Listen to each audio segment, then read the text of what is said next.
بہرحال اس میں جو ہے خاتون کو گرفتار کر لیا گیا۔ ظاہری بات ہے اب بہت سارے لوگ اس میں انوالو ہو گئے ہیں، میڈیا سوشل میڈیا پہ اس کے اوپر بات ہوئی اور ایم پی ایز بھی ایکٹیو ہوئے جیسے میں آپ کو پہلے بتا چکا ہوں، اور اس کے بعد آئی جی صاحب نے بھی نوٹس لیا، اور آئی جی صاحب کے نوٹس کے بعد وہاں پر جو موجود جو ہے ڈی ایس پی اور ایس ایچ او ان کو بھی معطل کر دیا گیا کہ جی آپ نے قانونی کارروائی کیوں نہیں کی جب بچے کی ڈیڈ باڈی آ گئی تھی، آپ لوگوں نے پوسٹ مارٹم وغیرہ اور وہ والے جو معاملات ہیں وہ کیوں نہیں کروائے۔ اچھا یہ سارا معاملہ یوں چلتا رہا۔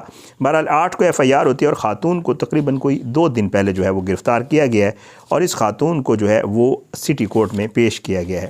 اب سٹی کورٹ میں جو ہے اس کی سماعت ہوئی ہے، اور اس میں جو ہے عدالت میں اس کو جب پیش کیا گیا ہے تو جو مدعی مقدمہ کے وکیل ہیں انہوں نے جو ہے بہت ساری باتیں کی، جن میں سے ایک تو انہوں نے کہا کہ جی گھر میں سی سی ٹی وی کیمراز لگے ہوئے ہیں، ان کی جو ریکارڈنگ ہے وہ بھی پولیس کو چاہیے کہ قبضے میں لے لیں۔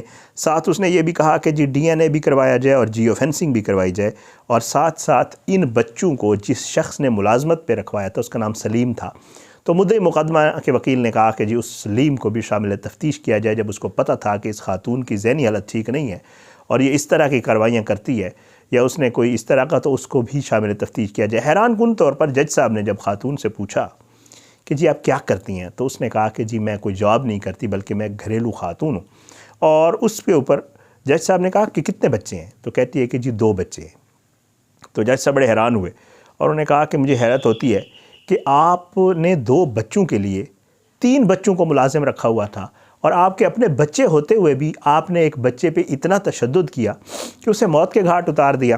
بہرحال یہ جو ہے یہ سارا معاملہ چل رہا ہے۔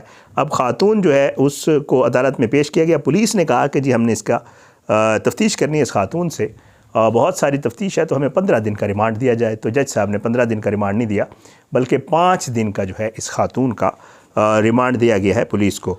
اس کے بعد جی پوسٹ مارٹم کی درخواست کی گئی تھی تفتیشی افسر کی طرف سے کہ جی ٹھیک ہے بچے کی تدفین کر دی گئی ہے، لیکن بچے کی باڈی کے اوپر تشدد کے نشانات تھے، تو پوسٹ مارٹم کی اجازت دی جائے، تو عدالت نے پوسٹ مارٹم کی بھی اجازت دے دی ہے، اور عدالت نے باقاعدہ طور پہ ڈائریکٹ کیا ہے کہ جی ایک میڈیکل بورڈ بنایا جائے اور وہ جو ہے اس بچے کی قبر کشائی کے بعد جو پوسٹ مارٹم ہوتا ہے وہ بھی کیا جائے۔ بہرحال یہ ساری تفصیلات تھیں اس شیریں اسد نامی خاتون کی جو ہے جس نے ایک بچے پہ تشدد کیا اور تشدد کرنے کے بعد جو ہے اس کو موت کے گھاٹ اتار دیا۔ اس خبر کے حوالے سے میں کیونکہ یہ خبر آ گئی تھی 1-2 دن پہلے، بٹ میں اس کی تفصیلات لینا چاہ رہا تھا ڈیٹیل، میں نے کہا جی کچھ ایسی چیزیں جو سامنے آ جائیں جو ڈیٹیلز ہوں تاکہ ایک کمپلیٹ سٹوری کی صورت میں جو ہے وہ آپ کے سامنے پیش کروں۔ اب تک کی جو ڈیولپمنٹس ہیں وہ یہ 5 دن کا ریمانڈ ملا اس خاتون کا۔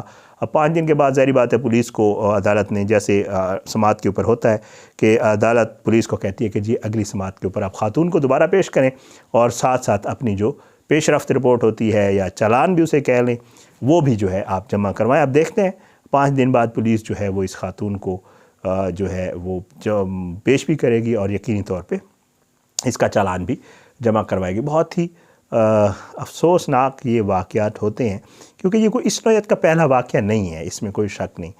بارہا اس طرح کے واقعات کراچی لے لیں، لاہور لے لیں، ملتان لے لیں، اسلام آباد لے لیں، اور رپورٹ آپ بھی سنتے ہوں گے، خبروں میں بھی آتے ہوں گے۔ بلکہ مجھے یاد ہے کچھ عرصہ پہلے ایک ایسا ہی واقعہ ہوا تھا، کراچی میں ہی ہوا تھا، اور اس میں یہ ہوا تھا کہ ایک بچہ جو کسی کے گھر کام کرتا تھا، پراپرٹی کا کام کرتے تھے، ان لوگوں نے بچے پہ تشدد کیا۔ وہ بھی اس کی ایج بھی ایسے ہی تھی، کوئی 10-11 سال تھی، جو مجھے تھوڑا یاد ہے کیونکہ میں نے اس کے اوپر ایک ویڈیو بھی کی تھی۔ بچے کی ڈیتھ ہوئی تشدد سے، اور اس بچے کو اٹھا کر وہ خاتون اپنی گاڑی پہ آئی حیران کن طور پر، اور اپنی گاڑی پہ آ کے اس نے بچے کو ہاسپٹل چھوڑا اور وہاں سے فرار ہو گئی تاکہ کسی کو پتہ نہ چل سکے کہ یہ کیا ہے۔ بچے کو لے کر آئی، اور پھر وہ اس طرح کا واقعہ تھا کہ جی چھیپا والوں کو کہا یا شاید ایدھی والوں کو کہ یا بچے کی باڈی لے آئیں۔ جب وہ باڈی لے کے گئے تو جو پتہ خاتون نے بتایا تھا وہاں پر کوئی نہیں تھا۔ بہرحال وہ باڈی واپس لے آئے، پولیس اس میں انوالو ہوئی، بعد میں پتہ چلا کہ جی یہ تو ٹارچر کر کے انہوں نے ہی مارا تھا جو ہاسپٹل لے کے آئی تھی۔ تو بہرحال اس طرح کے جی واقعات ہوتے ہیں، اللہ تعالیٰ کرم کرے۔ جیسے میں آپ کو شروع میں کہہ چکا ہوں کہ چائلڈ لیبر نہیں ہونی چاہیے، یہ ریاست کے کام ہوتے ہیں، لیکن ہمارے یہاں آپ کو پتہ ہے کہ جو ریاست کے کام ہیں وہ کر رہی ہے ریاست، آپ بھی دیکھ رہے ہیں، ہم بھی دیکھ رہے ہیں، اور ہمارے ہاں نہ کوئی قانون ہے، نہ اس قانون کے اوپر عمل درآمد ہے، کچھ بھی نہیں ہے۔ تو ظاہری بات ہے پھر مجبوراً والدین جو ہوتے ہیں، غریب والدین جو ہوتے ہیں، وہ پھر اپنے بچوں کو اسی طرح کسی کے گھر رکھوا دیتے ہیں. پھر ان بچوں بیچاروں کا وہ چھاچروں میں کہاں تھر پارکر میں رہتے تھے جو والدہ، ان کو کیا پتہ کراچی میں بلاک ڈی میں ان کے بچے کے ساتھ کیا کچھ ہو رہا ہے. وہ ان کو تو پیسوں سے غرض تھے، ان کو ہر مہینے پیسے ٹرانسفر. وہ بھی میں پتہ کیا تو کہتے ہیں جی پیسے ٹرانسفر، اس کے والد کا تو کوئی اکاؤنٹ ہو نہیں سکتا تھا، تو وہ کسی اور کے اکاؤنٹ میں ٹرانسفر کرتی تھی اور اس کے والد کو وہاں پہ جا کے پیسے ملتے تھے، جو بھی ایزی پیسہ اکاؤنٹ تھا یا جو بھی تھا بھلا. تو اس طرح کی جو ہے کچھ پھر سٹوریز سامنے آتی ہیں اور اس طرح کے واقعات سامنے آتے ہیں. اللہ کرے اس کو انصاف مل جائے. ہمارے ملک میں ہے تو بڑا مشکل ظاہر ہے. میں تو اکثر اپنی ویڈیوز انہی ٹاپکس کے اوپر، انہی ایشوز کے اوپر ویڈیوز کر رہا ہوتا ہوں. ہمارے ملک میں جو ہے انصاف لینا ایک عام آدمی کے لیے مشکل کام ہے. لیکن بہرحال نا امید نہیں ہونا چاہیے. انہی اداروں سے، انہی معاملات سے جو ہے وہ سارٹ آؤٹ بھی چیزیں ہو جاتی ہیں. دعا ہے اللہ کرے اس بچے کو انصاف ملے. مجھے اجازت دیں. اللہ پاکستان کا حامی ناصر، اس کے خلاف سازشیں کرنے والوں کو نصب نابود کرے، ظالموں کو عبرت کا نشان بنائے، مظلوموں کو انصاف ملے. اپنی دعا میں یاد رکھا کریں. انشاءاللہ اگلی ویڈیو میں ملاقات ہوگی. پاکستان زندہ باد. اللہ حافظ.